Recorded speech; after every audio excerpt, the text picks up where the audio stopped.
Hello, it's the Haunt Informer. Today I'm talking to you about Valentine's Day Haunts and their multiple variations, and I will tell you about them today. So, starting off with Valentine's Day Haunts, and there are multiple variations of these haunts. Some haunts just put up a bunch of Valentine's Day decorations, like the hearts, or like the little festive tinsel with the made of hearts or necklaces, and some go for the more cutesy feel with like the paper hearts and things. And others go for a more gruesome, like grossed out effect, actually having fake hearts and putting it all over their marketing, and in the actual haunts having fake hearts and having them all over the place. And most haunts usually have a creepy man baby Cupid, or they have a devil version of the Cupid. So lots of interesting things like that. And there's tons of skit lines that can come off of Valentine's Day haunt easily because they're like, "Oh, I'll rip your heart out," or "I'll I'll make sure that you don't steal my heart tonight," or things like that. Just simple skit lines like that. So I've never been to a Valentine's Day haunt, but I think it'd be fun because I'd be interested to hear what skit lines they do and how original they get with it, and I'd like to see how they decorated the scenes. And some haunts for Valentine's Day haunts, they completely go out and they make a completely new theme for the haunt, and they make up a completely new serial killer backstory and tie it in with like teddy bears. Like that's what House of Torment did for years. They did Valentine X, and they had Teddy Scare, and they had this crazy serial killer that would wear a teddy bear mask, and he would kill people on Valentine's Day, and there was a big backstory built up around it. And some Valentine's Day haunts actually have a package where having a candlelight dinner is included, which is cool.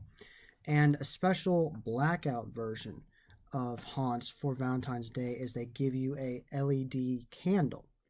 So it's a fake candle, but it looks like a candle, like a wax candle, and there's an LED top to it that's the light, and that's your only light source. So I know multiple haunts are doing that, like Brighton Psalm's doing that, and it's going to be a contact night, so you have to wear a red glow necklace, and an actor can then grab you and take you and throw you somewhere. And lots of haunts are doing Valentine's Day haunts. More and more are doing it. I know the Darkness is doing it. I'm pretty sure they're doing, yeah, they're doing it. They're doing a Valentine's Day haunt.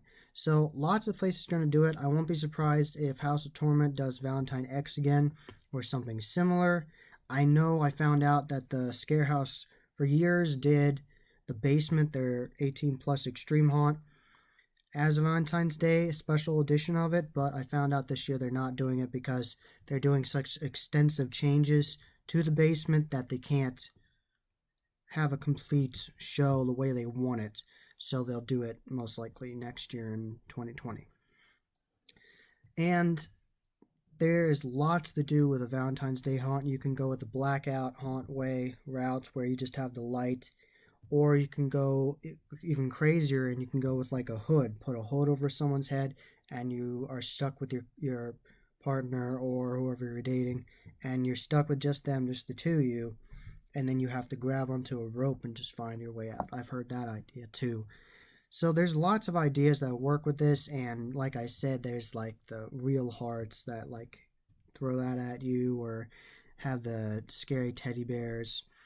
So there's lots to do with Valentine's Day haunts, and I don't think I'll end up actually going to one this year, but I definitely recommend them to couples or single people either, because it'll be interesting to see just how much of a drastic change it is, the theme of a normal morbid haunt that has to do with blood and hearts and things and like killing people, and see how that all comes together in one cohesive unit. And I know that Brian Psalm's doing a haunt called Dark Valentine for Valentine's Day, and I know their Christmas haunt Santa Sleigh was really good, so I bet that'll be good. And any haunt, I bet, that does a Valentine's Day haunt is great. Blood Manor definitely does one. I know they do, and for their marketing, they used a real heart, like to hit that point home.